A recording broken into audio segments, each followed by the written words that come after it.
Avenue des Trois Francs, à quelques pas de la commune de Bakongo, deuxième arrondissement de Brazzaville. 24 heures se sont écoulées après l'effondrement d'un immeuble de 4 niveaux. La scène du drame reste inchangée. Les décombres ou les corps sans vie d'une dame, ainsi qu'une jeune étudiante ont été extirpés, selon les riverains, se sont transformés en un chantier où les jeunes du quartier retirent fer et planches. Pour cet habitant, le non-respect des procédures et règles de construction, le suivi des services habilités justifie l'écroulement de cet immeuble qui n'a donc pas été construit selon les règles de l'art. Moi, je pense que pour commencer une construction en hauteur, il faut d'abord passer par un bureau d'études, interpeller les ingénieurs qui sont là-bas. C'est à eux de faire ce travail. Ils vont passer pour faire l'étude de sol. C'est à eux de valider par rapport à la nature et la contrainte du sol. C'est à eux de déterminer quelle est la portance qu'il faut pour un bâtiment d'un R+5.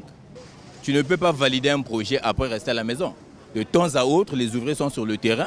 Tu dois passer pour contrôler les assets que tu as mis dans le plan. Mon avis, soit il y a l'ingénieur et son architecte qui a mal fait son étude du sol. Parce que quand je regarde les aciers qui sont là, ce n'est pas les aciers qui sont recommandés à la construction.